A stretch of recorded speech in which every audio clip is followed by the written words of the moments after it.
여러분 혹시 아시나요? 중국 역사 교과서에는 고구려가 없습니다. 대신 그 자리에 중국 영토라고 표기되어 있죠. 심지어 현재 북한 지역까지 고대 중국 땅이었다고 가르치고 있습니다.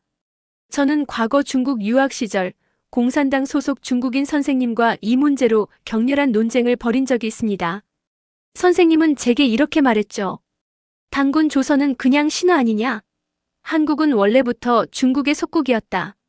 그 순간 저는 깨달았습니다.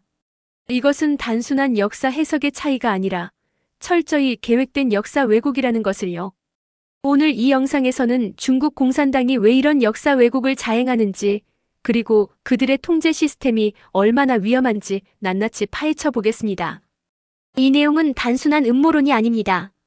국제사회가 실제로 경고하고 있는 현실입니다. 영상이 도움이 되셨다면 좋아요 버튼과 구독 꼭 부탁드립니다. 알림 설정까지 해두시면 중요한 국제 이슈를 놓치지 않고 받아보실 수 있습니다. 그럼 지금부터 시작하겠습니다. 먼저 중국의 정치 구조부터 살펴보겠습니다.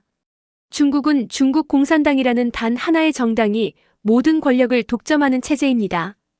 이게 무슨 의미일까요? 정치적 견제와 균형이 사실상 존재하지 않는다는 뜻입니다. 지도부의 결정은 곧 법이 되고 그 누구도 이를 제대로 견제할 수 없습니다. 언론의 자유는 어떨까요?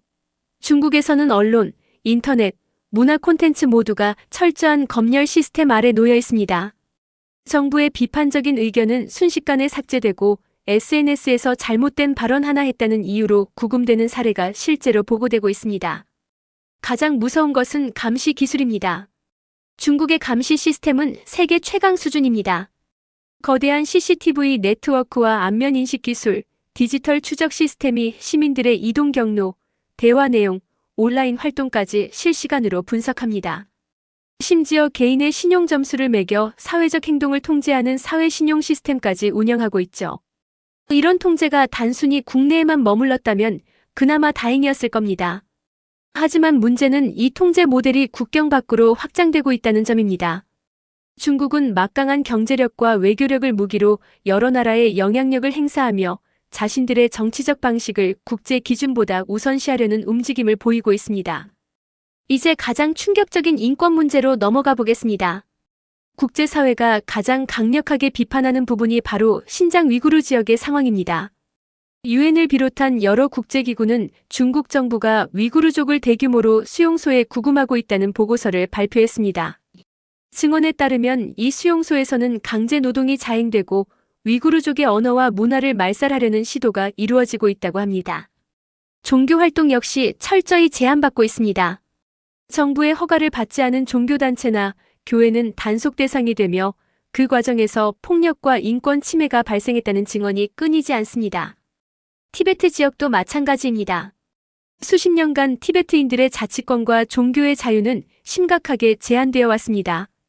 달라이 라마를 비롯한 티베트 지도자들은 망명 생활을 하고 있으며 티베트 내에서 정부 정책에 반대하는 사람들은 가혹한 처벌을 받고 있습니다. 홍콩의 상황도 주목해야 합니다. 과거 일국양제 원칙 아래 높은 수준의 자치를 누렸던 홍콩은 이제 본토의 통제 아래 들어가고 있습니다.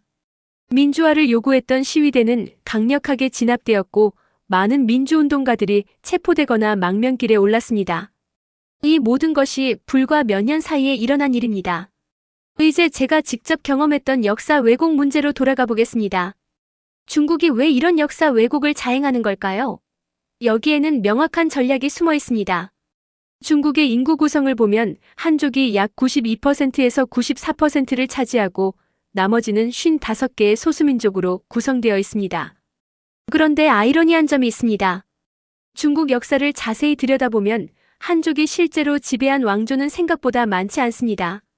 역사를 거슬러 올라가 보죠. 수나라와 당나라는 선비족이 세운 왕조입니다. 금나라는 여진족, 원나라는 몽골족, 청나라는 여진족의 후손인 만주족이 세웠죠. 중국 역사의 절반 이상이 그들이 오랑캐라고 부르던 이민족들이 지배한 역사입니다. 그런데 현대 중국은 이 모든 왕조를 중화 문명의 일부라고 주장합니다. 심지어 고구려, 발해 같은 한반도와 밀접한 관련이 있는 고대 국가들까지 중국사에 편입시키려 하고 있습니다. 이것이 바로 동북공정 프로젝트입니다. 왜 이런 일을 할까요? 답은 간단합니다. 현재 중국 영토 내에 있는 모든 지역이 역사적으로도 중국 땅이었다는 명분을 만들기 위해서입니다. 신장, 티베트, 내몽골 같은 소수민족 지역에 대한 통치 정당성을 확보하고 더 나아가 주변국에 대한 영향력을 확대하려는 의도가 깔려 있는 것이죠. 그렇다면 국제사회는 이런 상황을 어떻게 보고 있을까요? 많은 민주주의 국가들이 중국의 인권 문제와 권위주의적 통치 방식에 대해 강한 우려를 표명하고 있습니다. 유엔 인권이사회에서는 신장 위구르 상황에 대한 조사가 이루어졌고 여러 나라가 중국의 인권 탄압을 비판하는 성명을 발표했습니다.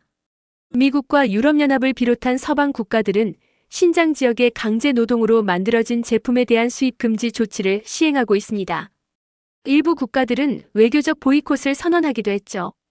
하지만 중국의 경제적 영향력이 워낙 크다 보니 국제사회의 대응에는 한계가 있는 것도 사실입니다. 더 큰 문제는 중국이 자신들의 모델을 다른 나라에 수출하려 한다는 점입니다.